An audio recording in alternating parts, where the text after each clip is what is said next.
Biblically speaking వాక్యానుసారంగా మాట్లాడితే అనే క్రిస్టియన్ పాడ్కాస్ట్కి మరొకసారి మీకు అందరికీ మన ప్రభు రక్షకుడు అయిన యేసుక్రీస్తు అతి శ్రేష్టమైన నామమున స్వాగతం.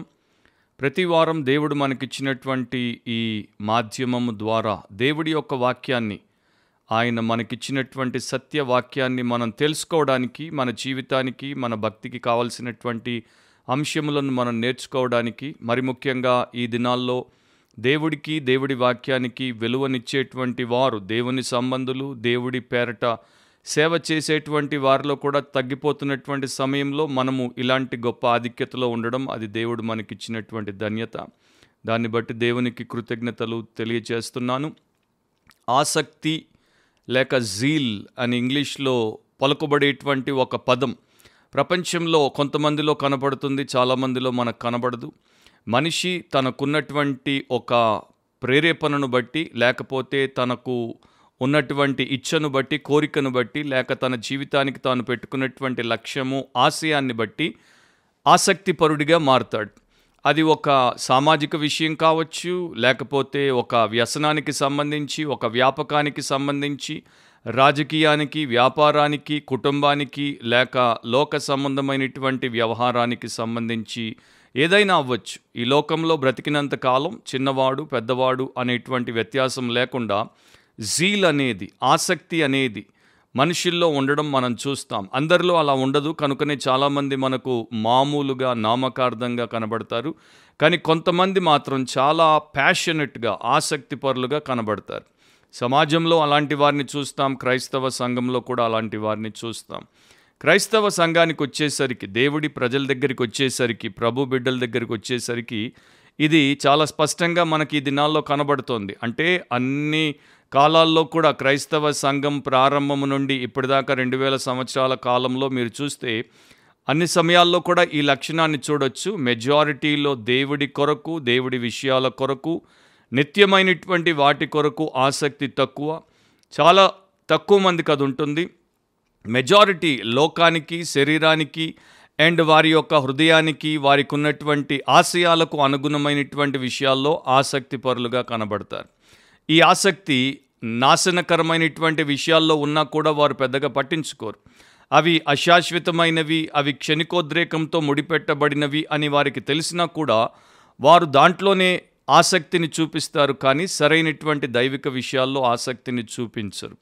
కారణం ఏంటి? వై అని అడిగితే ఫ్లాడ్ నేచర్ ఒకటి, వారిలో ఉన్నటువంటి పాప స్వభావం.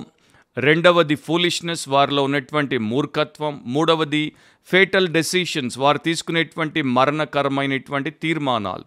అంటే వారి మీద దేవుడి యొక్క అధికారం, దేవుడి యొక్క వాక్య ప్రత్యక్షతతో ఉన్నటువంటి ప్రభావం లేవు. వారు దేవుడి పేరట దేవుడి మనుషులుగా కనబడి చలామణి అయినప్పటికీ కూడా వారిలో ఈ లక్షణాలు లేకపోవడం అనేది చాలా భయంకరమైనటువంటి పరిస్థితి. బైబిల్లో భక్తులను, పరిశుద్ధులను, సేవకులను మనం తీసుకున్నప్పుడు వారిలో ఎవరెవరు దేవుడి కొరకు ఆసక్తిపరులుగా మండే వారిగా ఉన్నారో దేవుడే మనకు నమోదు చేయించి రాయించాడు. అంటే దేవుడు అంత జాగ్రత్తగా పరీక్షించి చూశాడు గనుక వారి గురించి ఆయన మనకు తెలియచేశాడు. యేసుక్రీస్తు ప్రభు తండ్రి యొక్క పనుల మీద ఎంతగా ఆయన లీనమై ఉన్నాడో, సమర్పించబడి ఉన్నాడో, ఆయన ఆసక్తిపరుడిగా ఉన్నాడో లోకం చూసినప్పుడు, ఆయనంటే గిట్టనటువంటి వారు చూసినప్పుడు దాన్ని బట్టే ఆయనను దయ్యం పట్టినవాడు అని అన్నారు. ఇక అపోస్తులైనటువంటి పౌలు మహాసభలో నిలబడినప్పుడు ఆయన దేవుడి కొరకు వాదించేటువంటి విధానాన్ని బట్టి, ఆయనకున్నటువంటి విశ్వాసాన్ని, విధేయతను బట్టి అక్కడున్నటువంటి ఆ యొక్క పాలకుడు ఏమన్నాడు? పౌలా, నీవు వెర్రివాడవు అని అన్నాడు. సో దీన్ని బట్టి చూస్తే లోకంలో ఉన్నటువంటి వారు, దేవుడిలో ఉన్నటువంటి వారు వేరువేరుగా, అండ్ వారికి ఉండేటువంటి ఆసక్తులు లేక జీల్ లేక ప్యాషన్ అనేది కూడా వేరువేరు విషయాల్లో మనకు కనబడుతుంది. సో ఈరోజు బిబ్లికలీ స్పీకింగ్ వాక్యానుసారంగా మాట్లాడితే అనే మన ఎపిసోడ్లో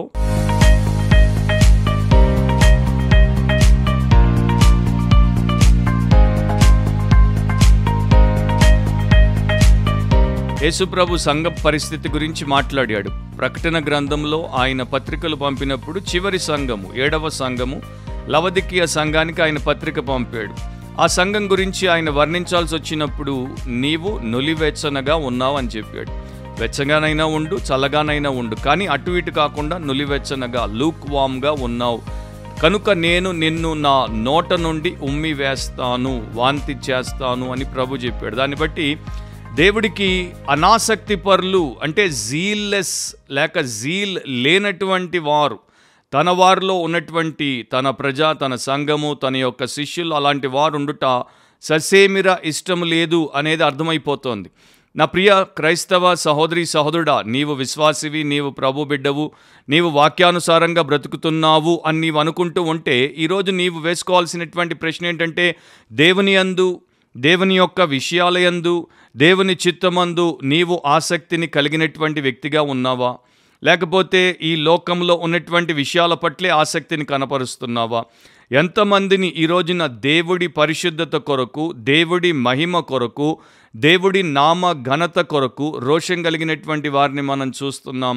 చాలా తక్కువ మంది అని మనం చెప్పాలి. ఎంతమందిని ఈ రోజున దేవుడి రాజ్య వ్యాప్తి కొరకు ప్రయాసపడేటువంటి వారిని చూస్తున్నాం. ఎంతమంది యేసు ప్రభు పక్షాన నిలబడి రాజీ పడకుండా ఆయన ఆజ్ఞకు తలొగ్గేటువంటి వారిని మనం చూస్తున్నాం. ఎంతమంది దేవుడి వాక్యాన్ని తీవ్రంగా తీసుకొని కంటిని పెరికేయమంటే పెరికేసి, చేతిని నరికేయమంటే నరికేసి, అంటే ఆయన దాన్ని మరొక సాదృశ్య రూపంలో చెప్పాడు. నిజంగా కన్నులు పెరికేసుకోండి, చేతులు నరికేసుకోండి అని చెప్పలేదు. కాకపోతే చేతులు కన్నులు పాపం చేయించే పరిస్థితిలో మిమ్మల్ని పెడితే వాటిని తొలగించండి, అవి మీకు ఆటంకాలుగా ఉండొద్దు అని చెప్పాడు. అలా ఎంతమంది చేస్తున్నారు? చాలా తక్కువ మంది. దాన్ని బట్టి మనం చెప్పుకుంటూ పోతే అనేకుల్లో ప్రభు పట్ల ఆసక్తి, ప్రభు విషయాల పట్ల ఆసక్తి, ఆయన దేంట్లో ఆసక్తిని చూపిస్తాడో వాటిల్లో ఆసక్తిని కలిగి లేకుండా మేము ఆయన వారము, ఆయన సంబంధులు అని చెప్పుకుంటున్నారు అని మనకు అర్థమైపోతుంది. బైబిల్లో చాలా విషయాలు ఉన్నాయి, కానీ మన పాడ్కాస్ట్లో కొన్నింటిని, చాలా ముఖ్యమైన వాటిని మీ ముందు పెడతాను. అండ్ ఇవి ఈ కాలంలో ఉన్నటువంటి క్రైస్తవులలో కొట్టొచ్చినట్టు కనబడుట లేదు, లోపించాయి.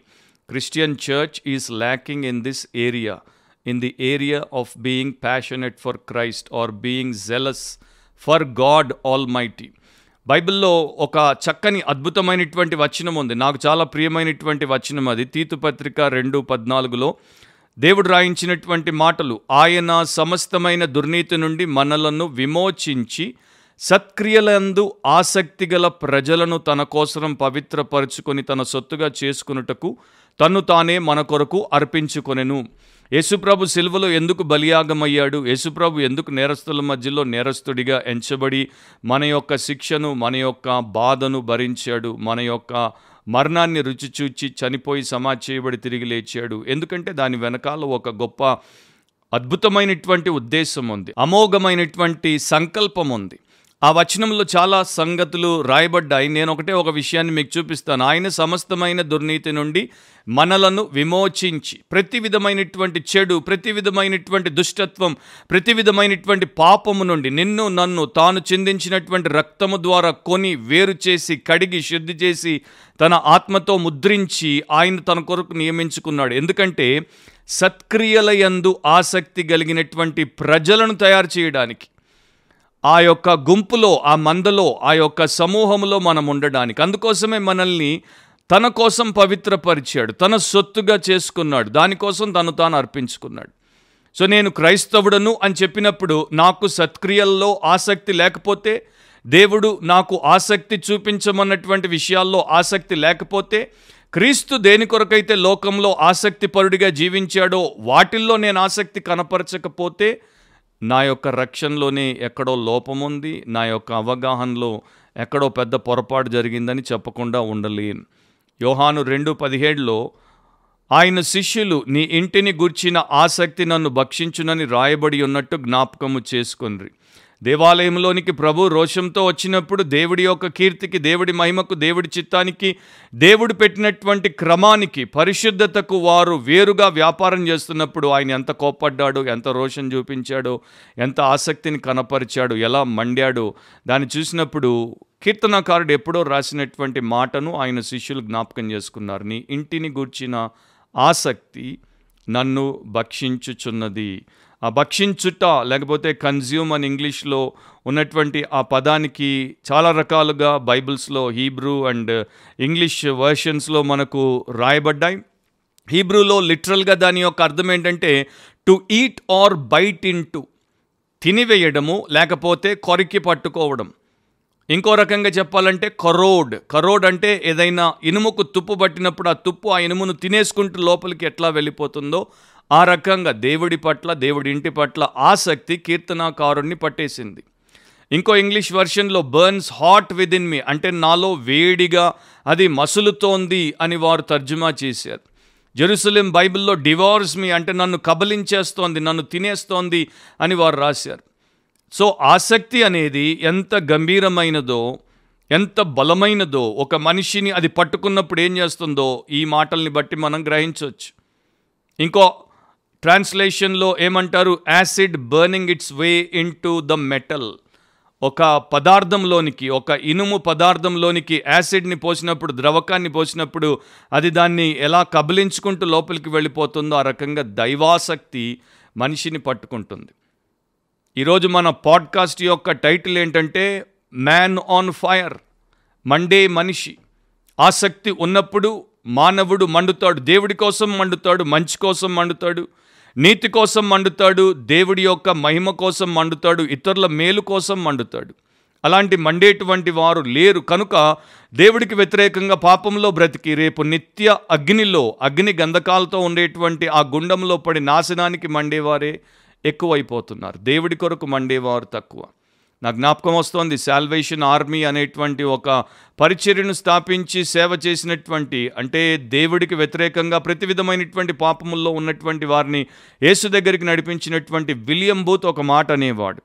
ఆయన అనేవాడు, నా మతం లేక నా భక్తి, నా క్రైస్తవ విశ్వాసం నాకు వేడి టీ లాగా ఉండుట ఇష్టం. చల్లబారిపోయి ఎందుకు పనికి రాకుండా నులివెచ్చనగా ఉన్నటువంటి విశ్వాసం, భక్తి, క్రైస్తవ్యం నాకు అక్కర్లేదు, వేడిగా ఉండాలి అనేవాడు. ఎందుకంటే ఆయన ప్రభు కోసం మండాడు గనుక. మండేటువంటి వారందరూ అదే ప్రకారం ఆలోచిస్తారు. అగ్నిని రెండు రకాలుగా ఆర్పొచ్చు. ఒకటేమో నీరు పోసి, ఇంకొకటేమో ఫోమ్ ఎక్స్టింగ్విషర్ ద్వారా. మనలో ఉన్నటువంటి దైవ అగ్నిని అంటే దేవుడి కొరకు మండేటువంటి ఆ ఆసక్తితో కూడినటువంటి అగ్నిని లోకంలో మనము జీవించేటువంటి విధానం, మనకున్నటువంటి వ్యవహారాలు మనకు తెలియకుండానే ఆర్పేస్తాయి. నీవు లౌకికవాదిగా అంటే వరల్డ్లీ పర్సన్గా మారితే అది నిన్ను చల్లబర్చేస్తుంది. నీకు దేవుడితో అన్యోన్య సహవాసము లేకుండా, సంబంధం లేకుండా, ప్రతిరోజు నీవు ఆయన సన్నిధిలో కనబడేటువంటి వ్యక్తిగా లేకపోతే, ఆయన వాక్యంలో సమయం గడిపేటువంటి వ్యక్తిగా, ఆయన సహవాసంలో ముందుండేటువంటి వ్యక్తిగా లేకపోతే నీవు ఆరిపోతావు. అండ్ ఆత్మ చేత నడిపింపబడక శరీరం చేత నడిపించబడేటువంటి ప్రతి ఒక్కరూ ఈ శరీర కార్యములతో పట్టబడి దాని చేత వారు ప్రభావితులవుతారు గనుక వారు ఆరిపోతారు. అలాంటి వారినే ఈ రోజుల్లో ఎక్కువ మందిని మనం చూస్తున్నాం. జాన్ బన్యన్ పిల్గ్రిమ్స్ ప్రోగ్రెస్ రాసినప్పుడు దాంట్లో కూడా దీని గురించి ఆయన ఒక సన్నివేశాన్ని మనకు చూపిస్తాడు. ఆ సన్నివేశంలో ఇంటర్ప్రెటర్స్ హౌస్ అనేటువంటి ఆ యొక్క దృశ్యంలో అగ్ని ఒకవైపు నుండి మండుతుంటే బకెట్లతో నీళ్లు పోసి ఆర్పే ప్రయత్నం చేస్తున్నప్పుడు ఇంకొక వైపు నుండి అది మండుతూనే ఉండడానికి గల కారణాన్ని చూపిస్తాడు. ఇంకొక వైపు నుండి ఒక మనిషి నిలబడి దాంట్లో నూనె పోస్తూ ఉంటాడు. సో ఒకవైపున నీరు పోసి అగ్నిని ఆర్పుదాం అనుకుంటే ఇంకొక వైపున నూనె పోసి దాన్ని మండింపజేసేటువంటి ఏర్పాటు అక్కడ మనకు ఆ యొక్క పుస్తకంలో ఆయన చూపిస్తాడు. అండ్ ఇక్కడ బైబిల్ని మనం చదివినప్పుడు పరిశుద్ధాత్మ దేవుడు నూనెతో పోల్చబడ్డాడు, పరిశుద్ధాత్ముడు అగ్నితో పోల్చబడ్డాడు. పెంతెకోస్తు దినాన్న ఆయన శిష్యుల మీదకి వచ్చినప్పుడు వారిని అగ్ని నాలుకలతో ఆయన తాకాడు కనుక వారు మండిపోయారు. అంతకుముందు వరకు మిన్నకుండినటువంటి వారు, మేడ మీద గదిలో ప్రార్థనలో గడిపినటువంటి వారు ఇప్పుడు బాహాటంగా బయటకు వచ్చారు, ప్రపంచానికి యేసుక్రీస్తునే ప్రభువుగా రక్షకుడిగా ప్రకటించారు.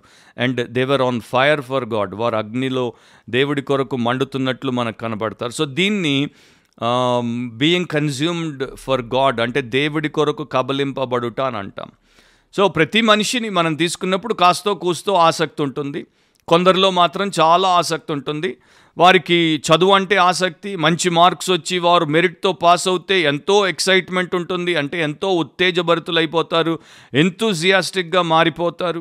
వారికి ప్రమోషన్ వస్తే, వారికి పెళ్ళైతే, వారికి బిడ్డ పుడితే, వారికి వీసా వస్తే, వారు ఏదైనా కొత్తది ఒక ఇల్లో లేకపోతే కారో కొనుక్కుంటే, లేక వారికి ఇష్టం ఏదైతే వారు అనుకుంటారో అది జరిగితే ఎంత ఉత్తేజభరితులైపోతారో చూడండి, ఎంత ఉద్రేకంలోనికి వచ్చేస్తారో చూడండి.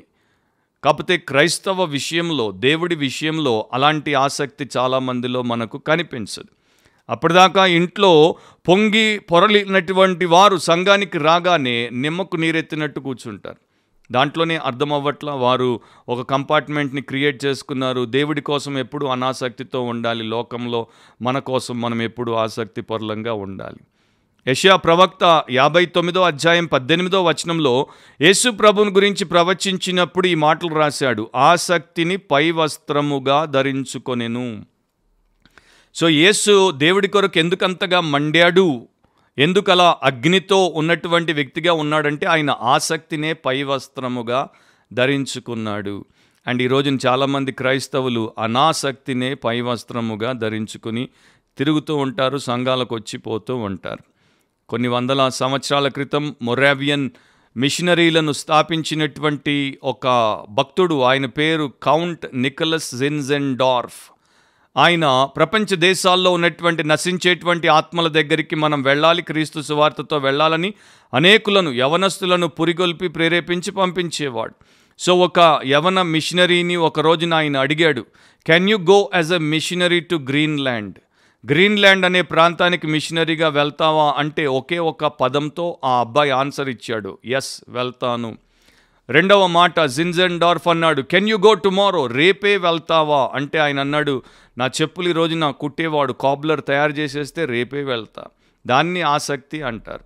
కానీ ఈ రోజున మనలో ఎంతమంది ఎన్ని సాకులు చెప్తారో నేను మీకు ప్రత్యేకంగా చెప్పాల్సిన అవసరం లేదు. ప్రార్థన చేశారా అంటే సాకులు, బైబిల్ చదివారా అంటే సాకులు, సంఘానికి ఎందుకు రావట్లేదు అంటే సాకులు, కానుకెందుకు ఇవ్వలేదు అంటే సాకులు, సువార్త ఎందుకు చెప్పలేదంటే సాకులు. ఈ సాకులు చెప్పేవారు, కారణాలు చూపేవారు, వీరు దేవుడి కొరకు అలాంటి పరిస్థితుల్లో పనికి రారు. ఎందుకంటే వారిలో దేవుడి పట్ల ఆసక్తి లేదు, రోషం లేదు. ఇలాంటి వారు దేవుడికి కావాలి. జిన్జెన్డార్ఫ్ అందుకనే ప్రపంచానికి ఎంతోమంది మిషనరీలను పంపించగలిగాడు. హార్ట్స్ అంటారు, అంటే వేడెక్కినటువంటి హృదయాలు, ఆత్మ అగ్నితో మండింపబడి వేడెక్కినటువంటి హృదయాలు గల విశ్వాసులు. ఈ రోజున వేడెక్కిన తలకాయలు గల విశ్వాసులు ఉన్నారు. హార్ట్స్ కాదు, హాట్ హెడ్స్ ఉన్నటువంటి విశ్వాసులు ఉన్నారు. ఇంట్లో గొడవలు పెట్టుకున్నప్పుడు రెచ్చిపోతారు, సంఘంలో గొడవలు పెట్టుకున్నప్పుడు రెచ్చిపోతారు. హాట్ హెడెడ్ పీపుల్ అనమాట, హాట్ బ్లడెడ్ పీపుల్. అంటే ఇది ఎందుకు పనికిరాదు? వారు నాశనం, ఇతరులు నాశనం అవ్వడానికి తప్ప హాట్ హెడ్ పనికిరాదు. దేవుడికి లోకానికి ఉపయోగపడేది హాట్ మండే హృదయం, వేడెక్కిన హృదయం. ప్రకటన గ్రంథం 3:19 ప్రభు అయిన యేసు అందుకనే అన్నాడు లవొదికయ సంఘంతో, నీవు ఆసక్తి కలిగి మారు మనసు పొందుము. నీవు ఇలాంటి పరిస్థితిలో ఉంటే నీవు ఆసక్తితో మారు మనసు పొందాలి. ఒకరోజు సెలవు పెట్టు, ఒకరోజు ఉపవాస ప్రార్థన చేయి, ఒకరోజు దేవుడి సన్నిధికి వెళ్ళి తలుపేసేసుకో, అందరినీ బయట పెట్టేసేయి, నీవు ఆసక్తితో మారు మనసు పొందు. So what is godly zeal? దైవాసక్తి అంటే ఏంటి? ఇప్పుడున్నటువంటి భక్తుల్లో చాలామందికి ఆసక్తి లేదు కనుక వారు దాని గురించి నిర్వచించడం అనేది కష్టం. అందుకని నేను ఎప్పుడు పురాతనమైనటువంటి పరిశుద్ధులైనటువంటి వాక్య ప్రత్యక్షతలో లోతుల్లోకి వెళ్ళినటువంటి భక్తుల రాతలు, వారి బోధల్ని చూస్తూ ఉంటాను. సో ఈరోజు ఈ యొక్క పాడ్కాస్ట్లో అలాంటి పురాతనమైనటువంటి పరిశుద్ధులుగా ఉన్న భక్తులు, ప్రపంచ ప్రఖ్యాతి గాంచిన వారున్నారు, గాంచని వారున్నారు, కానీ వారు ప్రభు దగ్గర మెప్పు పొందారు. అలాంటి వారు దాని గురించి వాక్యం నుండి ఏమి చెప్పారో కొన్ని మాటలు నేను చెప్తాను. విలియం ఫెన్నర్ ఆయన రాశాడు 17వ శతాబ్దంలో, zeal is the fire of the soul. ఆసక్తి అంటే ఆత్మలో ఉన్నటువంటి అగ్ని. Every man and woman in the world is set on fire of hell or of heaven. ఈ లోకంలో ఉన్న ప్రతి పురుషుడు, ప్రతి స్త్రీ ఐదర్ నరక అగ్ని చేత లేక పరలోకపు అగ్ని చేత మండింపబడతారు. సో దైవాసక్తి కలిగినటువంటి వారు దేవుడి అగ్నితో ఆత్మలో మండేటువంటి వారిగా ఉంటారు. ఈ యొక్క ఆసక్తి అనేది ఒక లక్షణము అని మనం చెప్పలేం. శామ్యుయల్ వార్డ్ అనే ఇంకొక భక్తుడు 16th century 17th centuryలో జీవించినటువంటి ఆయన ఏమంటాడు, ఆసక్తి అనేది ఒక వార్నిష్ వంటిది. ఆ వార్నిష్ ఏం చేస్తుంది? ఒక కలర్ని అద్దదు. దాన్ని మీరు తీసుకొని దేని మీద రుద్దితే, ఏ పదార్థం మీద వార్నిష్ రుద్దితే ఆ పదార్థాన్ని మెరిసిపోయేటట్టు చేస్తుంది, ఆ పదార్థం ఎంతో అద్భుతంగా కనబడేటట్టు చేస్తుంది. సో ఆసక్తి అనేది ఒక విశ్వాసిలో ఉంటే అది అతనిలో ఉన్నటువంటి కృపా లక్షణములన్నింటినీ, గ్రేసెస్ అని అంటాం, క్రిస్టియన్ గ్రేసెస్ అంటాం, క్రైస్తవ కృపలు అంటాం. వాటన్నింటినీ కూడా మెరిసిపోయేటట్టు చేస్తుంది. ప్రేమ, సంతోషము, సమాధానము, దీర్ఘశాంతం, మంచితనం, ఆశానిగ్రహం, సాత్వికం, విశ్వాసం, వీటి మీద ఆసక్తి అనే వార్నిష్ని మీరు పూయండి. అవి తలతలా మెరుస్తాయి, దేవుడికి మహిమను తెస్తాయి, ఇతరులకు మేలు చేస్తాయి. సో ఆసక్తి ప్రతి విషయాన్ని కూడా ఇన్ఫ్లుయెన్స్ చేస్తుంది.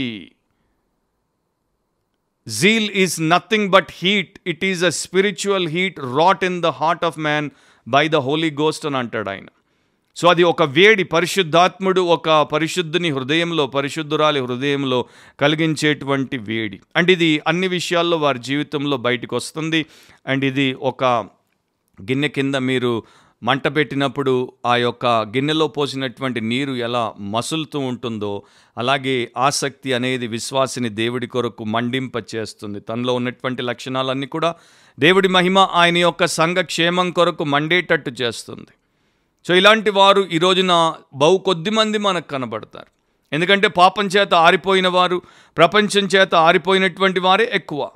ఎన్నో చర్చెస్లో లూక్వామ్ టెంపరేచర్, అంటే నులివెచ్చని వాతావరణం ఎందుకుందంటే వారిలో ఈ యొక్క వేడి లేదు, ఈ మంట లేదు, వారు దేవుడి కొరకు మండేటువంటి వారిగా లేరు. మరో భక్తుడు అంటాడు, నీకు నీ యొక్క పేరు ప్రతిష్ట పట్ల ఎంత రోషం ఉందో అంతలో కొంత రోషమైన నీ దేవుడి యొక్క పేరు పట్ల ఉందా? నీవు నీ యొక్క స్నేహితులతో ఎంత హృదయం విప్పి మాట్లాడతావో దాంట్లో కొంతైనా తండ్రి, కుమార, పరిశుద్ధాత్మ అను త్రియేక దేవుడితో మాట్లాడడానికి సమయం గడుపుతావా? నీవు నీ యొక్క శారీరక సౌష్ఠ్యం కొరకు ఎంత ప్రయాసపడతావో దాంట్లో కొంతైనా ఆత్మీయ సౌష్ఠ్యం కొరకు దైవభక్తిలో నిన్ను నీవు పెంచుకోవడం కోసం ప్రయాసపడతావా? నీవు నీ విషయాల కొరకే బ్రతుకుతావు కదా, కొంతైనా దేవుడి కోసం బ్రతికేందుకు నీవు ఆసక్తిని కనపరుస్తావా అని ఒక భక్తుడు అడుగుతాడు. కానీ చాలామంది క్రైస్తవుల్లో ఈ రోజున లోకం పట్ల వారికి ఉన్న ఆసక్తి దేవుడి పట్ల లేదు, సంఘం పట్ల లేదు, ఆయన యొక్క ఉద్దేశాల పట్ల లేదు అని చెప్పకనే చెప్పాల్సి వస్తుంది. ఒక ఇంగ్లీష్ నావలిస్ట్ ఉండేవాడు, ఆయన పేరు జేబీ ప్రీస్ట్లీ. చక్కగా పేరుగాంచాడు. ఆ సమయంలో ఆయనతో పాటు ఇంకా చాలామంది ఆయన కన్నా మేధస్సు కలిగినటువంటి వారు కూడా రైటర్స్, ఆథర్స్, నావలిస్టులు ఉన్నారు. అయితే ఒక ఆయన వచ్చి ఈయన ఒక ప్రశ్న అడిగాడు, నీకొచ్చిన పేరు, నీకున్నటువంటి ఈ యొక్క ఇన్ఫ్లుయెన్స్ వారికి ఎందుకు రావట్లేదు? వారిలో నీకన్నా ఎక్కువ చదివినటువంటి వారు, లోకం తెలిసిన వారు ఉన్నారు కదా అంటే ఈయన అన్నాడు, వారందరూ కూడా ఎలాంటి వారంటే వారు దాని గురించి అనుకుంటారే తప్ప ఏమీ చెయ్యరు. అంటే మేము రాయాలి, మేము గొప్పగా రచయితులుగా పేరుగాంచాలి, అందరూ మా నవళ్ళు చదవాలి అని అనుకుంటారే కానీ వారు దాని కొరకు చేయాల్సినటువంటి సాధన చెయ్యరు. వారి యొక్క ఊహ అంతా కూడా బుర్రలో ఉంది కానీ వారి బ్రతుకులో ఆసక్తి లేదు కనుక వారు పైకి రారు. అండ్ ఆ మాటలు నాకు చదివినప్పుడు నాకు అనిపించింది, మన క్రైస్తవ లోకంలో కూడా చాలామంది గొప్ప గొప్ప మాటలు మాట్లాడతారు, గొప్ప గొప్ప ప్రార్థనలు చేస్తారు, గొప్ప గొప్ప వచనాలు రాసి గోడల మీద ఇంట్లో పెట్టుకుంటారు, బైబిల్లో పెట్టుకుంటారు, క్యాలెండర్లో పెట్టుకుంటారు, కానీ బ్రతుకులో కనపడవు. ఆసక్తి లేదు కనుక జస్ట్ ఇమాజినరీగా, అంటే ఒక ఊహాజనితమైనటువంటి లోకంలో బ్రతికేవారే ఎక్కువ కానీ వాస్తవికమైనటువంటి లోకంలో మండుతూ బ్రతికేటువంటి వారు బహు తక్కువ. ఇంకో భక్తుడు, ఈయన పేరు మనకి తెలియదు కూడా, ఆయన రాశాడు, characteristic of a jealous man, ఆసక్తిపరుడైనటువంటి మనిషిలో ఉండే గుణం. అతడు తన యొక్క భక్తిని, దేవుడి మీద తనకున్నటువంటి విశ్వాసమునే ప్రధానమైన ఏకైక అంశముగా ఎంచుతాడు. అతన్ని చాలామంది ఆసక్తిపరుడు, హృదయపూర్వకంగా దేవుడిని వెంబడించువాడు, రాజీ పడడు, ఖచ్చితంగా ఉంటాడు, పరిపూర్ణ హృదయుడు అండ్ తీవ్రత గలవాడు అని అంటారు. కానీ అతడిలో ఉన్నటువంటి ప్రత్యేకత ఒకటి వారు తెలుసుకోవాలి. అతడు ఒకే విషయాన్ని చూస్తాడు, ఒకే విషయం కొరకు లక్ష్యాన్ని పెట్టుకుంటాడు, ఒకే విషయం కొరకు బ్రతుకుతాడు. అతన్ని ఒకే విషయం మింగేసింది. ఆ ఒక్క విషయం ఏంటంటే దేవుణ్ణి సంతోషపరచుట. అతడు బ్రతికినా, అతడు చనిపోయినా, అతడికి ఆరోగ్యం ఉన్నా, అనారోగ్యం వచ్చినా, ధనమున్నా, ధనం పోయి పేదవాడైనా, అతడు మనుష్యులను సంతోషపెట్టువానిగా ఉన్నా లేకపోయినా, అతన్ని ఎవరు ఏమనుకున్నా, ఏం చేసినా, అతడిని జ్ఞాని అన్నా, అతడిని మూర్ఖుడన్నా, అతడి మీద నింద వేసినా, అతడిని ప్రశంసించినా, అతడికి ఘనతనిచ్చినా, అతడిని అవమానాల పాలు చేసినా, ఈ ఆసక్తిపరుడు వాటిని పట్టించుకోడు. ఒక్క విషయం చేత మింగివేయబడ్డాడు. Consumed by one thing, devoured by one thing. He burns for one thing, ఒకే విషయం కొరకు మండుతాడు. And that one thing is to please God. ఆ ఒక్క విషయం ఏంటంటే దేవుణ్ణి సంతోషపెట్టుట. దేవుణ్ణి సంతోషపెట్టుట కంటే గొప్ప విషయం లోకంలో మరొకటి లేదు. మీరు కూడా సువార్తల్లో చదివితే మొట్టమొదటి యేసు ప్రభు గురించి బహిరంగంగా దేవుడు పరలోకము నుండి స్వరం వినిపించి ఇచ్చినటువంటి సాక్ష్యం ఏంటి? ఇదిగో ఈయనే నా ప్రియ కుమారుడు, ఈయన యందు నేను సంతోషించుచున్నాను. సో అలాంటి సాక్ష్యాన్ని దేవుడు నీ గురించి నా గురించి ఇవ్వగలడా? ఆ భక్తుడిని మరలా కోట్ చేస్తున్నాను. అతడు ఈ విషయము చేత మండుతూ ఉంటాడు. ఈ విషయాన్ని బట్టే అతడు తృప్తుడవుతాడు. అతడు ఒక దీపం అనుకుంటాడు, నేనున్నది నా దేవుని కొరకు వెలిగిపోవడానికే, మండిపోవడానికే, ఆయన పనుల్లో మండిపోవడానికే అని అనుకుంటాడు. సో అతని యొక్క ఆసక్తి, అతడు వాక్యాన్ని ప్రకటించకపోయినా, అతడు మరి పెద్ద పెద్ద కార్యాలు చేయకపోయినా, అతడు మూలన ఉన్న అతడు మొర్రపెట్టి దేవుడికి ప్రార్థన చేస్తాడు. అతడు యుద్ధము చేయడానికి లోయలో యెహోషువ లాగా ఉండకపోతే కొండ మీద మోషేలాగా, అహరోన్ లాగా, హూర్ లాగా ఉంటాడు. అతన్ని అందరికీ దూరంగా పెట్టేసినా కూడా ఇంకొక చోట అతన్ని దేవుడు వాడుకోవడానికి, దేవుడిని సంతోషపెట్టే విషయంలో కనిపెట్టేవాడిగా ఉంటాడు. ఆసక్తిపరుడు. End of quote. రాసిన ఆయన పేరు మనకు తెలియదు. సో భక్తులు ఈ యొక్క ఆసక్తిని బైబిల్ నుండి వారు వెలికి తీసి చెప్పినప్పుడు రకరకాలుగా చెప్పారు. నేను కొన్నింటిని జస్ట్ బ్రీఫ్గా మీ ముందు పెడతాను. ఒకటి గాడ్ సెంటర్డ్ జీల్ అన్నారు. దైవ కేంద్రీకృతమైనటువంటి ఆసక్తి. ఎందుకంటే దేవుడే ఆసక్తికి మూలము, ఆధారము, కర్త అయ్యున్నాడు. అండ్ ఆ దేవుడే ఇంతకుముందు తీతు 2:14 మనము చదివినట్టు ఆయన సమస్తమైన దుర్నీతి నుండి మనలను విమోచించి సత్క్రియలయందు ఆసక్తి గల ప్రజలను తన కోసరము పవిత్రపరుచుకొని తన సొత్తుగా చేసుకొనుటకు తన్ను తానే మన కొరకు అర్పించుకొనెను. అంటే ఒక విశ్వాసి, ఒక దైవ సంబంధి ఆసక్తి లేని వానిగా ఉంటే దైవ సంబంధి కాడు. ఎందుకంటే ఆసక్తి అనేది దైవ కేంద్రీకృతమై ఉంటుంది. ఈ జీల్ ఈజ్ గాడ్ సెంటర్డ్. దేవుడితో నీకు ముడి పెట్టబడకుండా, దేవుడి కొరకు నువ్వు మండే వ్యక్తిగా, దేవుడు దహించు అగ్ని అని హెబ్రీ పత్రికలో రాయబడి ఉంది. ఆయనతో నీవు అంటుకట్టబడి ఉంటే నీలో ఆయన అగ్ని లేకుండా నీవెట్లా ఉంటావు? సో ఆసక్తి అనేది చాలా కీలకమైంది. విలియం ఫెన్నరే అంటాడు, thou cannot possibly be one of God's people if thou be not jealous for God. దేవుడి కొరకు నీలో ఆసక్తి లేకపోతే నీవు దేవుడి సంబంధివి కానే కాదు. సో ఈ ఆసక్తి, నేను దేవుణ్ణి ప్రేమిస్తున్నాను, దేవుణ్ణి ప్రేమిస్తున్నాను, దేవుణ్ణి వెంబడిస్తున్నాను అని చెప్పేటువంటి వారు తెలుసుకోవాల్సినటువంటి ప్రాథమిక సత్యం ఏంటంటే వారిలో తప్పకుండా దేవుడి కోసం ఆసక్తి ఉండాలి. ఆసక్తి ఉంటుంది. అది లేకపోతే నువ్వు ఎన్ని మాటలు పలికినా అవన్నీ బోగస్ మాటలు తప్ప మరొకదానికి పనికిరావు. సెకండ్ లక్షణం వర్డ్ సెంటర్డ్ జీల్ అంటాను నేను. వర్డ్ సెంటర్డ్ జీల్ దైవ కేంద్రీకృతమైంది మాత్రమే కాదు, వాక్య కేంద్రీకృతమైనటువంటి ఆసక్తిది.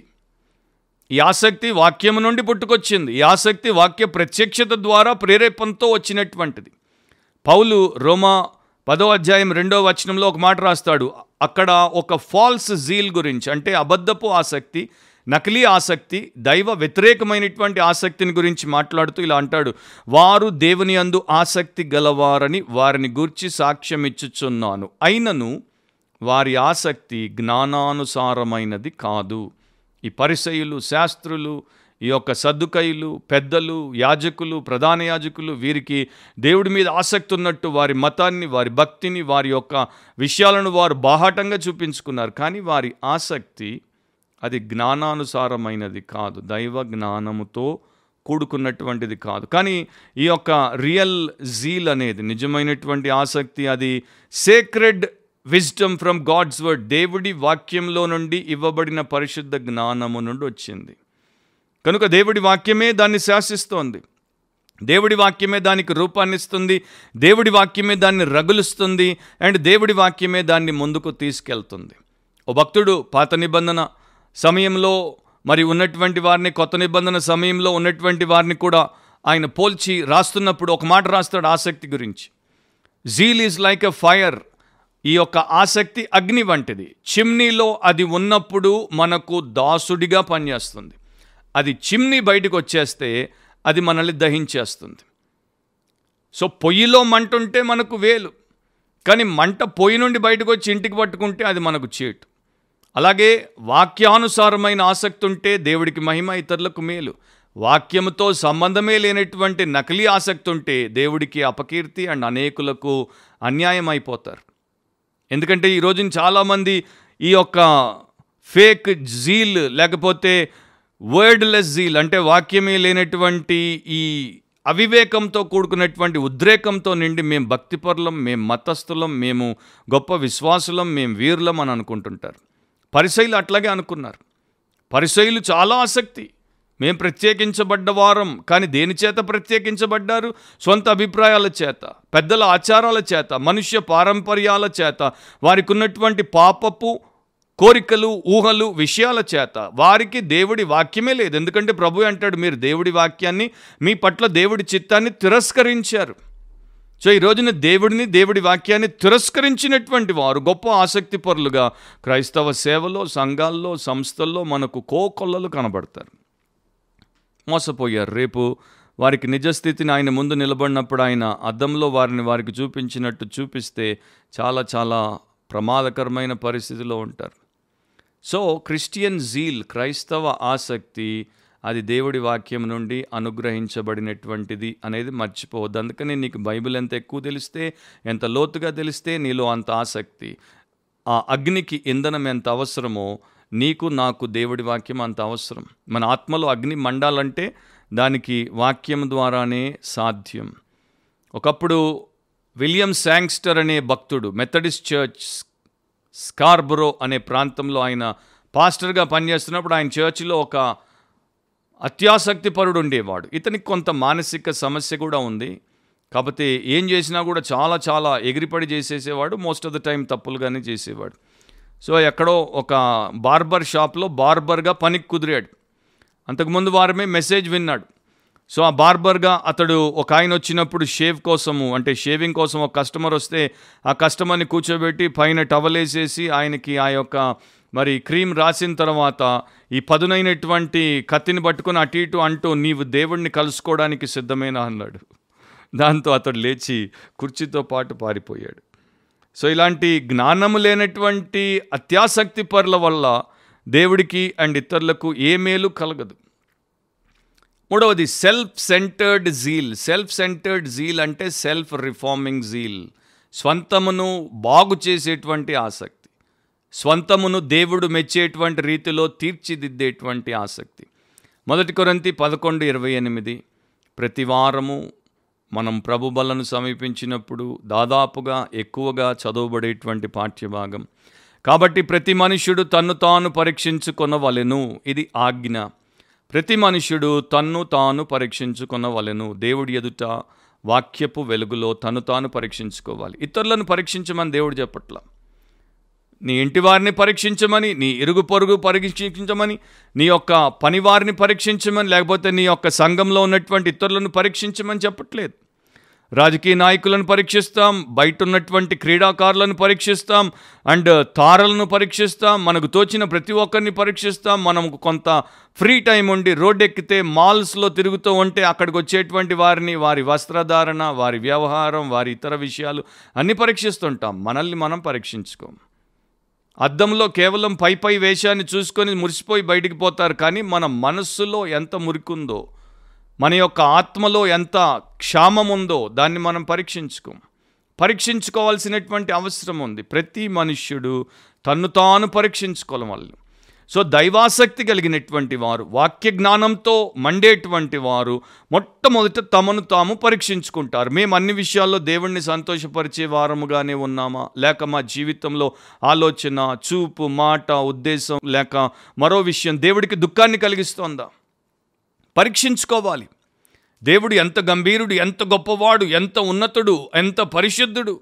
పాపాన్ని చూడ్డానికి కూడా ఆయన ఇష్టపడకుండా తన ముఖాన్ని తిప్పేసుకునేటువంటి వాడి ఎదుట ఒక పాపిగా నీవు నేను బ్రతుకుతున్నప్పుడు మనల్ని మనం పరీక్షించుకోకుండా ఆ సాహసాన్ని ఎట్లా చేస్తాం? కానీ ఎంత దుర్మార్గంగా ఈ రోజున క్రైస్తవ లోకంలో అత్యధికులు ఉన్నారంటే, మేమే దేవుడి కన్నా ఎక్కువ పరిశుద్ధులం అన్నట్టు పోజ్ కొడతారు. బతుకంతా బూజే కానీ బయటికి మాత్రం పెద్ద పోజ్ అయితే ఉంటుంది. సో థామస్ బ్రూక్స్ అనే భక్తుడు అంటాడు, Zeal spends itself and its greatest heat principally upon those things that concern a man's self. ఒకడి స్వంతం మీదే, వాడి విషయాల మీదే ఆసక్తి ఎక్కువగా వేడితో పరీక్షించడానికి కనిపెట్టి పనిచేస్తుంది. అండ్ ఇది మన సంఘాల్లో, మన క్రైస్తవ సహవాసాల్లో కనబడకుండా పోయింది. ఇంకో భక్తుడు అంటాడు, పురాతనమైనటువంటి భక్తుడు, ఇతరుల పట్ల మనం ఆసక్తిని కనుపరచక మునుపు, ఇతరులను మనము సవాలు చేయక మునుపు, ఇతరులను పరీక్షించి ప్రశ్నించక మునుపు మొట్టమొదట ఆ పని మనం చేసుకోవాలి. ఆయన అంటాడు, నీలో నిజమైనటువంటి ఆసక్తి ఉంటే మొదట రాయి నీవు నీ మీదే వేసుకుంటావు. మొదట నీ కంట్లో దూలాన్ని తీస్తావు, వేరే వారి కంట్లో నలుసు తీసే ముందు. సో మొదట నిన్ను నీవు రాత్తో కొట్టుకో, మొదట నీ దూలం తీసుకో, ఆ తర్వాత ఇతరులకు ఉపయోగపడేటట్టు దేవుడు చేస్తాడు. కానీ నువ్వు రాళ్ళు పట్టుకొని వాళ్ళని వీళ్ళని కొట్టడానికి, లేక ఇతరుల కంట్లో ఉన్నటువంటి నలుసులు తీయడానికి నువ్వు పనికిరావు. సో సెల్ఫ్ని ఎగ్జామిన్ చేసుకోవడం అనేది క్రిస్టియానిటీలో కనబడకుండా పోతున్నటువంటి ఒక లక్షణం. ఎందుకంటే ప్రతి ఒక్కడు I'm a saint, I'm a holy Joe అనుకుంటాడు. నేనే పరిశుద్ధుడిని, నేనే చాలా గొప్ప వ్యక్తిని అనుకునేటువంటి ఫాల్స్ ధీమాలో ఉన్నారు. చార్ల్స్ డికెన్స్ అనే ఒక ప్రముఖ రచయిత, ప్రపంచంలో చాలా చాలా పేరుగాంచాడు, ఎన్నో పుస్తకాలు రాశాడు. ఆయన యొక్క విజయ రహస్యాన్ని ఎవరో అడిగారు. దానికి ఆయన చెప్పాడు, నేనేం చేసినా కూడా జీవితంలో దాన్ని మంచిగా చేయడానికి, నా పూర్ణ హృదయంతో చేయడానికి, ఎక్కడా పొరపాట్లు లేకుండా అన్ని జాగ్రత్తలు తీసుకొని చేయడానికి నేను నన్ను చాలా జాగ్రత్తగా పెట్టుకుంటాను. అంటే సెల్ఫ్ విషయంలో అంత కేర్ తీసుకున్నాడు, నా వల్ల పొరపాటు కాకుండా ఇతరులకు ప్రయోజనం కలగాలి. మనం ఎప్పుడు ఆ పని చేస్తాం? అతడు ఇంకా సరైనటువంటి విశ్వాస కాదా అనేది పక్కన పెట్టేస్తే మనం ఎప్పుడు చేస్తాం? పౌలు భక్తుడు దేవుడి వాక్యంలో చెప్పాడు, whatsoever you do it heartily. కొలసి 3 చదువుకోండి. మీరు ఏం చేసినా కూడా హృదయపూర్వకంగా చేయండి. దాసులకు రాస్తున్నాడు, బానిసలకు రాస్తున్నాడు. బానిసలు ఆల్రెడీ చాలా చాలా మగ్గిపోయారు. అలాంటి వారికి ఆయన రాస్తున్నాడు, మీరు చేసేటువంటి పని ఇంకా పూర్ణ హృదయంతో చేయండి, మనుషుల కొరకు చేస్తున్నట్టు కాదు. మీరు ఎవరికి దాసులై ఉన్నారంటే మీరు ప్రభు అయిన క్రీస్తునకు దాసులై ఉన్నారు కనుక ఆయన కొరకు చేసినట్టు చేయండి అంటున్నాడు. 4వది సర్వీస్ సెంటర్డ్ జీల్ అంటాను నేను. సర్వీస్ సెంటర్డ్ జీల్ అంటే నిజంగా దేవుడి యొక్క ఆ మహిమను బట్టి, దేవుడి యొక్క వ్యక్తిత్వాన్ని బట్టి మనం ఆకర్షించబడి ఆసక్తితో నింపబడితే, వాక్యము చేత ఆసక్తి పోషింపబడి పెంచబడితే, ఆ స్వంతమును పరీక్షించుకొని మనల్ని మనం ప్రభు సన్నిధిలో పవిత్రంగా పెట్టుకునే వారంగా ఉంటే తప్పకుండా మనం సత్క్రియలను చేసే వారంగా ఉంటాం. వాటి గురించి మాట్లాడే వారంగా, వినే వారంగా, ఆలోచించే వారంగా మాత్రమే కాదు, చేసే వారంగా ఉంటాం. కాకపోతే అలా అవ్వకుండా ఒకటి అడ్డం వస్తుంది, దాన్ని పాపం అంటారు. పాపం ఎన్నో రూపాల్లో వస్తుంది. స్వార్థం అనే రూపంలో వస్తుంది, స్వంతం అనే రూపంలో వస్తుంది, లేకపోతే స్వకీయ దురాశ అనే రూపంలో వస్తుంది, ఎన్నో రకాలుగా వస్తుంది. కానీ పాపం ఎక్కడున్నా కూడా అది ఆర్పేస్తుంది, మండే దైవ అగ్నిని ఆర్పేస్తుంది. పౌలే అంటాడు రోమీలకు రాసినప్పుడు 7వ అధ్యాయం 21వ వచనంలో, కాబట్టి మేలు చేయగోరు నాకు కీడు చేయుట కలుగుచున్నదను ఒక నియమము నాకు కనబడుచున్నది. మేలు చేద్దామంటే కీడు చేయాలన్నటువంటి నియమం పనిచేస్తోంది, నన్ను మేలు చేయనివ్వట్లేదు. సో చాలామంది మాట్లాడుతుంటారు, కానీ వారు చూసుకోవాల్సింది ఏంటంటే పరీక్షించుకోవాలి. అందుకనే ఏ పాపం నన్ను ఇలా తయారు చేస్తోంది, పాడు చేస్తోంది అని పరీక్షించుకోవాలి. బ్రూక్స్ అనే భక్తుడే అంటాడు, the jealous soul is continually saying to himself, what shall I render to the Lord. ఆసక్తి పరుడైనటువంటి వ్యక్తి నిరంతరం తన్ను తాను ప్రశ్నించుకుంటుంటాడు, నేను ప్రభు కొరకు ఏమి చెయ్యుదును. ఇక్కడ సంఘాల్లో సేవకులు అండ్ ఇతరులు ఎంత చెప్పినా కూడా మాకు టైం లేదండి, మాకు పని ఉందండి, మాకు చేత కాదండి, మాకు వీలవ్వదండి, మాకు అంత సీన్ లేదండి అనేటువంటి ఆ యొక్క లోక సంబంధులు కూడా చెప్పనటువంటి మాటలు చెప్పుకుంటూ కాలం వెల్లబుచ్చేటువంటి క్రైస్తవులను ఏమనాలో మీరే అనుకోవచ్చు. ఫిలిప్పీ 4:13 పౌలు అంటాడు, నన్ను బలపరచు వాని యందు నేను సమస్తమును చేయగలను. సో ఒక ఆసక్తిపరుడు మాట్లాడేటువంటి మాట అది. నా ఇంట్లో నేను ఆసక్తితో ఉంటాను, నా ఆఫీస్లో నేను ఆసక్తితో ఉంటాను, అండ్ నా సంఘంలో మరి ముఖ్యంగా దేవుడి కోసం ఇంకా ఆసక్తితో పనిచేస్తాను. ఒక ఆయన పేరు యూజీన్ ఆర్మాండీ. ఆయన ఒక మ్యూజిక్ డైరెక్టర్, ఆర్కెస్ట్రా లీడర్. ఆయన గురించి ఆల్ఫర్డ్ లుకాక్ అనే ఇంకొక వ్యక్తి తన పుస్తకంలో ఏమని రాశాడు, ఫిలడెల్ఫియాలో ఆర్కెస్ట్రా కాన్సర్ట్ని నిర్వహిస్తున్నటువంటి సమయంలో ఈ ఆర్మాండీ, ఈ మ్యూజిక్ డైరెక్టర్, మీరు చూసే ఉంటారు, ఆ కర్ర పట్టుకొని వారు చేతుల్ని ఊపుతూ ఉంటారు, ఇటు అటు ఇటు అటు ఆ యొక్క ఆర్కెస్ట్రాని వారు నడిపించేటప్పుడు. సో ఆయన ఎంత దాంట్లో లీనమైపోయి, ఎంత దానికి డెడికేట్ అయిపోయి చెయ్యి ఊపాడంటే, ఈ యొక్క కర్రతో ఆ చెయ్యి ఊపేసరికి ఆయన యొక్క ఈ షోల్డర్ గూడు ఊడిపోయిందంట. సో ఆయన అడిగాడంటే ఈయన ఆల్ఫర్డ్, ఏంటి అట్లా చేసావంటే, ఆ టైంలో నన్ను నేను మర్చిపోయాను దానికి న్యాయం చేయాలని. సో ఈయన అంటాడు, ఆల్ఫర్డ్ అంటాడు, ఆయనేమో అంత కష్టపడి చెయ్యే ఊడిపోయినా కూడా ఆయన దాని గురించి బాధపడలేదు. నేను అంత ఆసక్తిని ఎప్పుడు చూపించలేదు. నా ఆసక్తి ఎంత తక్కువ అంటే, నేను టై కట్టినప్పుడు అది కూడా సరిగ్గా ఊడనంత తక్కువ అని అన్నాడు. చాలామంది స్వీయ పరీక్ష చేసుకుంటే ఎంతో క్షేమం. పౌలు అంటాడు కొరింథీయులతో రాసినప్పుడు, నన్ను నేను ఖర్చు పెట్టుకుంటాను, నేను మీ కొరకు వ్యయమైపోతాను. అందుకని ఆయన గొప్ప అధికారికంగా స్టేట్మెంట్ చేస్తాడు, అందరము ప్రభు కొరకు స్థిరులముగా పని చెయ్యాలి అని. సో కొన్ని ఫాల్స్ జీల్ లక్షణాలు కూడా ఉన్నాయి. అంటే characteristics of a false zeal, నకిలీ ఆసక్తిలో ఉండే కొన్ని లక్షణాలు. జస్ట్ ఒక్కొక్క మాట బ్రీఫ్గా చెప్తాను. ఒక భక్తుడు అంటాడు, ఎవరైతే దైవికమైనటువంటి యథార్థమైన ప్రేమతో ఆసక్తిని కలిగి ఉండరో వారు వారి స్వంత ఉద్రేకములతో కూడినటువంటి శరీర తత్వము నుండి కలిగినటువంటి ఆసక్తిని చూపిస్తారు. అండ్ ఇలాంటి ఆసక్తి మనకు గలతీ 5:19 నుండి మీరు చదువుకోండి. అక్కడ శరీర కార్యములు స్పష్టమై ఉన్నవి అన్న వాటిలో మనకు కనబడుతుంది. సో కొంతమంది వారిలో ఉన్నటువంటి ఇమోషన్ని వారు జీల్ అనుకుంటారు. అంటే వారిలో ఉన్నటువంటి ఆ ఉద్రేకాన్ని, మనోభావాన్ని వారు ఆసక్తి అనుకుంటారు. కానీ అది కాదు, అది ఒక ఎందుకు పనికిరాని వ్యర్థమైనటువంటి విషయం. థామస్ ఏ కెంపిస్ ఆయన రాశాడు, చాలామంది వారి ఉద్రేకము చేత కదిలింపబడి దాన్ని ఆసక్తిగా ఎంచుతారు. అది పొరపాటు. ఒక పాత గేయకర్త కూడా అంటాడు, పరలోకము నుండి వచ్చినటువంటి ఆసక్తి పరలోకపు అగ్నితో వెలిగించబడింది అండ్ దానిలో దైవికమైనటువంటి ప్రేమ ఉంది. ఈ లోకము నుండి వచ్చినటువంటి ఆసక్తి ఈ లోకంలో ఉన్నటువంటి స్వంతము నుండి వచ్చింది.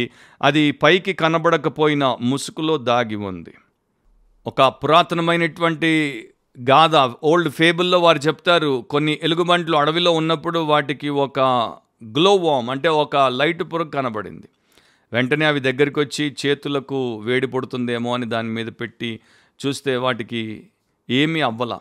సో కొన్ని ఎండు పుల్లలు తీసుకుని వచ్చి దాని మీద పెడితే అది మండింపజేస్తుందేమో, మంట వస్తే కాచుకుందాం అనుకుంటే ఏమి అవ్వల, అచ్చూరుకుంది ఆ యొక్క లైట్ పురుగు. అట్లాగే ఉంటారనమాట ఈ రోజుల్లో చాలామంది. మరి దైవాగ్నితో మండకుండా కేవలం లైట్ పురుగుల్లా తిరిగేటువంటి ఈ క్రైస్తవ లోకంలో మనకు కనబడేటువంటి లైట్ మనుషులు. లైట్ అంటే వెలిగే మనుషులు కాదండి, వెయిట్ లేని మనుషులు అని అర్థం. So mere passion, enthusiasm is not true zeal. రెండవది, ఫాల్స్ జీల్ అనేది tends to divorce doctrine from practice. సిద్ధాంతాన్ని, దేవుడి వాక్యంలో ఉన్నటువంటి ఉపదేశాన్ని, బోధను ఆచరణలోనికి రానివ్వకుండా చేస్తుంది. వీరికంతా జస్ట్ పైన మాత్రం భాష ఉంటుంది, దాని వెనకాల బ్రతుకుండదు. పైన పూత లోన రోత అంటాం కదా, అలాంటి టైపులు అనమాట.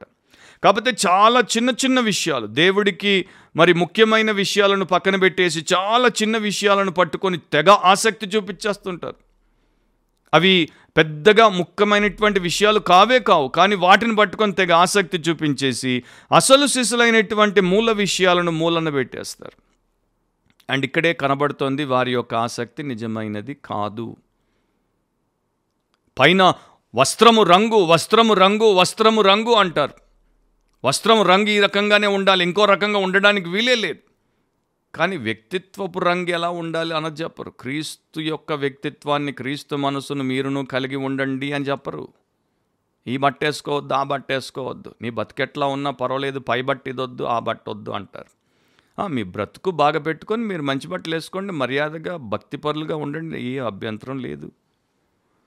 చిన్న పాప తల్లిదండ్రులతో పాటు చర్చ్కి వచ్చింది. ఆ చర్చ్లో బిల్డింగ్లో చాలా ఈ గోడల మీద రాయబడినటువంటి వచనాలతో ఉన్న ప్లేక్స్ రాసి ఉన్నాయి. దాంట్లో మరి కేజేవీలో ఉన్నటువంటి మాట, ఈ యొక్క John 2:17, the zeal of thy house hath consumed me, నీ ఇంటిని గూర్చిన ఆసక్తి నన్ను భక్షించను అనేటువంటి మాటలు అక్కడ ఇంగ్లీష్లో రాయబడి ఉంటే, ఆ పాప కన్స్యూమ్డ్ అనేటువంటి పదం చదవగానే ఏదో జీల్ ఉందంట, అది తినేస్తుందంట అని భయపడిపోయి, అమ్మో నేను ఈ చర్చిలో ఉండను, అమ్మో ఈ చర్చిలో ఉండను, నన్ను తినేసేది ఉంది, ఇక్కడ తినేసేది ఉంది అనగానే అక్కడ ఉన్నటువంటి ఒక సంఘ పెద్ద దగ్గరికి వచ్చి, don't worry little girl, there is no zeal in this place అని ఆయన చెప్పాడు. ఏమీ భయపడాల్సిన అవసరం లేదమ్మా చిన్న పాప, ఈ యొక్క స్థలంలో అసలు నిన్ను తినేసేటువంటి ఆసక్తే లేదు. అండ్ ఆ మాటలు నేను చదివినప్పుడు నాకు అనిపించింది, ఈ రోజుల్లో ఎన్నో సంఘాల యొక్క నిజ పరిస్థితి అదే కదా. ఆ సంఘాల్లో తినేసేటువంటిది ఏమీ లేదు. వారు లోకం చేత తినివేయబడతారు, వస్తారు, పోతారు. తర్వాత ఫాల్జీల్లో ఉండేటువంటి మరొక లక్షణం ఏంటంటే selective obedience rather than wholehearted devotion. పూర్ణ హృదయంతో భక్తిని కనపరచరు. కొన్నింటిలో మాత్రమే, ఏవైతే వారికి ఇబ్బందిని కలిగించవో, ఏవైతే వారికి ఇష్టమో వాటిలో దేవుడి మాట వింటున్నట్టుంటారు, మిగతా వాటిలో దేవుడి మాట వినరు. అలాంటి వారు పరిసయ్యులు. వారి గురించి మత్తయి 23:24 ప్రభు చెప్తాడు, అందులైన మార్గదర్శకులారా, దోమ లేకుండానట్లు వడియగట్టి ఒంటెను మింగువారు మీరే. మీరు తాగేటువంటి ద్రాక్షరసంలో దోమ ఉంటే దాన్ని తీసేస్తారు, కానీ దాంట్లో ఒంటె ఉంటే మింగుతారు. అంటే దోమతో మీకు ప్రాబ్లం ఉంది, ఒంటితో మీకు ప్రాబ్లం లేదు. ఆ టైప్ అన్నమాట. ఇక దానికి మీరు ఎన్నో ఎగ్జాంపుల్స్ ఇచ్చుకోండి. మరొకసారి దాని మీదే నేను ఒక స్పెషల్ ఎపిసోడ్ పాడ్కాస్ట్ చేస్తాను. సో మతపరమైనటువంటి ముసుగులో వేషధారులు చాలామంది ఉంటారు. మరో భక్తుడు దీని గురించే రాసినప్పుడు ఆయన పుస్తకంలో అంటాడు, ఏహూకి కాలేబుకి మధ్యలో ఉన్నటువంటి వ్యత్యాసం ఏంటి? ఏహూ ఒక నకిలీ ఆసక్తి కలిగినటువంటి వాడు, కాలేబు నిజమైనటువంటి ఆసక్తి కలిగినటువంటి వాడు. ఏహూకి ఆహాబు యొక్క విగ్రహారాధనతో సమస్య వచ్చింది, కానీ ఏహూకి యెరోబాము పెట్టించినటువంటి బంగారు దూడలతో సమస్య లేదు. అంటే ఒక చోట రైట్, ఒక చోట రాంగ్. అండ్ ఇట్లాంటి వాళ్ళు ఎక్కువ, ఏహూలే ఎక్కువ. కాలేబ్ అట్లా కాదు. కాలేబ్ గురించి దేవుడే సాక్ష్యం ఇచ్చాడు, అతడు నన్ను పూర్ణ హృదయముతో వెంబడించెను అని. అండ్ లాస్ట్లీ, ఈ నకిలీ ఆసక్తి పరులు పైన మాత్రమే ప్రదర్శనకి పనికొస్తారు, లోపల వారికి ఆ యొక్క ప్రవర్తన అండ్ హృదయంలో పరివర్తన రెండు ఉండవు. ఫిలిప్పీ 3:4 పౌలు భక్తుడు రాశాడు, కావలయునంటే నేను శరీరమును ఆస్పదము చేసుకునవచ్చును, మరి ఎవడైనను శరీరమును ఆస్పదము చేసుకొనదలిచిన యెడల నేను మరి ఎక్కువగా చేసుకునవచ్చును. I can boast in my flesh. And చాలామందికి క్రిస్టియానిటీ అంటే షో రిలీజన్ అన్నమాట. అంటే చూపించుకునే మతం, చూపించుకునే భక్తి. అది కాదు దేవుడి వాక్యం మనకు నేర్పించేటువంటి విషయం. పైకి భక్తి గల వారి వలె ఉండియు లోన దాని శక్తిని ఆశ్రయించని వారునై అట్టి వారికి విముఖుడవై ఉండుము అని పౌలు తిమోతికి ప్రబోధ చేశాడు 2 తిమోతి 3:5. సో నా ప్రియ సహోదరి సహోదరులారా, నీ ఆసక్తి ఎలా ఉంది? అండ్ ఎలా బ్రదర్ మరి దైవాసక్తిని మేము ఎలా పెంపొందించుకోవాలి? ఎలా దేవుడి కోసం మండే మనుషులముగా ఉండాలి? 4 మాటలు. 1, pray for God's grace upon your soul. మీ ఆత్మ మీద దేవుడు కృప చూపునట్లు, కనికరంతో కృపను కుమరించినట్లు ప్రార్థించండి, బాగా ప్రార్థించండి. 2, ponder upon God's word day and night to receive revelation. మనుషుల బోధలు బాగుండొచ్చు, బాగుండకపోవచ్చు, కానీ దేవుడు మాట్లాడాలి. అండ్ మీరు దేవుడి వాక్యంతో సమయం ఇచ్చి కూర్చున్నప్పుడు, దేవుడిని అడిగినప్పుడు ఆయన ప్రత్యక్షతనిస్తాడు. అది ఆ యొక్క వాక్యంలో ఉన్నటువంటి ఆ అగ్ని మీ ఆత్మను వెలిగిస్తుంది. సో ఆ ప్రత్యక్షత కొరకు పగలు రాత్రి దేవుడి వాక్యాన్ని చదవండి. ఆ గ్యాడ్జెట్ పక్కన పెట్టండి, ఆ కార్యక్రమాలు పక్కన పెట్టండి, మనుషుల మాటలను వినడం పక్కన పెట్టండి. దేవుడితో ఉండి దేవుడి మాటలు వినండి. 3, plead for God's forgiveness and cleansing of your filthy soul through proper repentance, confession and forsaking of sin. అంటే దేవుడు మిమ్మును క్షమించి మీ యొక్క మురికి ఆత్మను శుద్ధి చేయున్నట్లు సరైన రీతిలో ప్రభు చెప్పాడు చూడండి, ఆసక్తి కలిగి మారు మనసు పొందమని. ఆ రకంగా మారు మనసు పొంది పాపం ఒప్పుకొని విడిచిపెట్టి ఆయన్ని హత్తుకోండి. అప్పుడు ఆయన మిమ్మల్ని కంప్లీట్గా ఆసక్తి పరులుగా మారుస్తాడు. అండ్ పర్స్యూ, దాంతో ఊరుకోవద్దు. దీపం ప్రతిరోజు మండుతూనే ఉండాలి. కనుక మనం ప్రతిరోజు ఆసక్తి పరులంగానే ఉండాలి. ఆదివారం ఆసక్తి, సోమవారం అంతా ఇక వారమంతా నిరాసక్తి అని కాదు. ప్రతిరోజు దేవుడి కోసం ఆసక్తి పరులుగా ఉండాలి. సో అలాంటి కృపలో దేవుడు మనల్ని ఉంచగలడు. అపోస్తులైనటువంటి పౌలును మనం తీసుకుంటే ఫిలిప్పీ 3:6 ఆసక్తి విషయము సంఘమును హింసించిన వాడిగా కనబడతాడు. అంటే ఆసక్తిపరుడైనటువంటి పాపాత్ముడిగా కనపడతాడు, కానీ తర్వాత సంఘాన్ని నిర్మించి సంఘం కోసం తన జీవితాన్ని అర్పించినటువంటి ఆసక్తిపరుడైన పరిశుద్ధుడిగా మారిపోయాడు. అపోస్తలుల కార్యములు 18:25 కూడా మనం చదివితే అపోలో అనేటువంటి ఒక ఆసక్తిపరుడైనటువంటి పరిశుద్ధుడు, జెలస్ సెయింట్, అతడు ప్రభు మార్గం విషయమై ఉపదేశం పొంది తన ఆత్మయందు ఆత్మలో తీవ్రపడ్డాడు. అండ్ యేసుక్రీస్తును ప్రకటించినప్పుడు ఏమాత్రం అతడు భయపడలేదు. ఇక ఆసక్తిపరుడైనటువంటి పరిచారకుడి గురించి కూడా కొలస్సీ 4:12-13 పౌలు రాస్తాడు, మీలో ఒకడును క్రీస్తు యేసు దాసునైన ఎపఫ్రా మీకు వందనములు చెప్పుచున్నాడు. మీరు సంపూర్ణులను, ప్రతి విషయంలో దేవుని చిత్తమును గూర్చి సంపూర్ణ ఆత్మ నిశ్చయత గలవారునై నిలుకడగా ఉండవలనని ఇతడు ఎల్లప్పుడూ మీ కొరకు తన ప్రార్థనలో పోరాడుచున్నాడు. ఎక్కడున్నారండి ఈ రోజుల్లో? ఇతరుల కోసము వారి ప్రార్థనల్లో పోరాడేవారు. వారి కోసమే వారు పోరాడకుండా గురకలు పెట్టి నిద్రపోతున్నారు. ఇతరుల కోసము వీరి ప్రార్థనల్లో పోరాడేవారు. సో బైబిల్లో దేవుడు ఇలాంటి వారిని ఎందుకు రికార్డ్ చేసి పెట్టాడంటే మనకు బుద్ధి రావడానికి. ఇతడు మీ కొరకును, లవదికీయ వారి కొరకును, హియరాపోలి వారి కొరకును బహు ప్రయాసపడుచున్నాడు. సొంతం కోసం కాదు, ఇతరుల కోసం. ఆసక్తిపరుడు, దైవాసక్తితో ఉన్నవాడు ఇతరుల కోసం, ప్రభు కోసమే బ్రతుకుతాడు. అది లేనివాడు సొంతం కోసం బ్రతికిపోతాడు. ఇతన్ని గురించి సాక్ష్యం ఇచ్చుచున్నాను. సాక్ష్యం ఇచ్చే వ్యక్తి ఆత్మపూర్ణుడు, అపోస్తలుడు, యేసును చూసినటువంటి, యేసు మనసు కలిగినటువంటి పౌలు.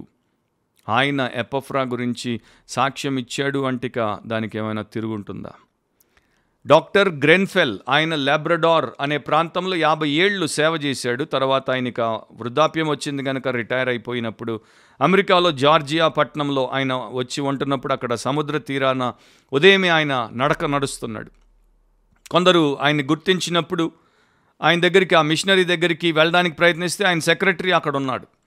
ఆ సెక్రటరీని ఒక మాట అడిగారు, ఆయనతో పోయి మాట్లాడొచ్చా అంటే వారు చెప్పారు మాట్లాడొచ్చు, కాకపోతే ఆయన్ని లాబ్రడార్ గురించి మాత్రం అడగండి. మీరు అడిగితే ఆయనకి ఎంత ఆసక్తి అంటే ఇక దాని గురించి ఆయన చెప్పడం మొదలు పెడితే రాత్రికి ఆయన నిద్ర రాదు, ఆయనకి దాని గురించి మాత్రం మీరు అడగకుండా ఏదన్నా అడగండి అని అన్నారు. సో దాంట్లో అర్థం అవ్వట్లా, మీరు ఒక అత్తరు బుడ్డిని తీసుకొని దాన్ని పగలగొట్టండి, దాని అత్తరు ఎలా చెదిరి మొత్తం అంతటిని రూమ్ అంతటిని నింపేస్తుందో. బైబిల్లో మనకు అట్లాంటి ఒక ఎగ్జాంపుల్ ఉంది. సో దాని యొక్క ఇన్ఫ్లుయెన్స్ ఎంత గొప్పగా ఉంటుందో. ఆ మనిషిని లాబ్రడార్లో ఆయన చేసినటువంటి మిషనరీ పరిచర్య గురించి మీరు తాకితే ఇక అది బయటకు వచ్చేస్తుంది. అది ఆసక్తి. క్రీస్తుని గురించినటువంటి ఆ జీవంతో కూడినటువంటి సువాసనను ప్రతి చోట వెదజల్లేటువంటి వారముగా మనం ఉండాలన్నది దేవుడి ఉద్దేశం. సో ప్రభు కొరకు ఆసక్తిపరులుగా ఉన్నారా? దేవుడి కోసం ఆసక్తిపరులుగా ఉన్నారా? నిత్య విషయాల కొరకు ఆసక్తిపరులుగా ఉన్నారా? దేవుడి సంఘం కొరకు ఆసక్తిపరులుగా ఉన్నారా? వేసుకోవాల్సిన ప్రశ్న, పరీక్షించుకోవాల్సినటువంటి విషయం. లేకపోతే ఇప్పుడే చెప్పినట్టు పశ్చాత్తాపడి ప్రభువుకు ప్రార్థన చేసి వాక్య ప్రత్యక్షత ద్వారా శుద్ధి చేయబడి శక్తి పొంది పరిశుద్ధాత్మ ద్వారా ఆత్మలో వెలిగింపబడి మండే మనుషులుగా ఆయన వచ్చే వరకు లోకంలో ఇతరులను మండింపజేసేటువంటి వారముగా మనం ఉండుట ఆయన చిత్తం. మరో బిబ్లికలీ స్పీకింగ్, వాక్యానుసారంగా మాట్లాడితే అనే పాడ్కాస్ట్లో మనం ప్రభు సమయంలో కలుసుకునేంత వరకు ఇది మీ జీవితంలో ఒక ముఖ్య విషయంగా మీరు ఆచరించేటువంటి అభ్యాసంగా చేసుకోండి. దీవించబడతారు. అండ్ గుర్తుపెట్టుకోండి, బయట ప్రపంచంలో ఏవి ఎన్ని జరిగినా మనకు అనవసరం. మనం మాత్రం వాక్యానుసారంగా ఆలోచించాలి, వాక్యానుసారంగా మాట్లాడాలి, వాక్యానుసారంగా ప్రవర్తించాలి, వాక్యానుసారంగా జీవించాలి. అప్పుడే మనం వాక్యానుసారమైనటువంటి ఆసక్తిపరులముగా ఉంటాం. అలాంటి కృపలో దేవుడు మీలో ప్రతి ఒక్కరిని, మీ కుటుంబాన్ని, సంఘాన్ని ఉంచునుగాక. God bless you. ఆమెన్.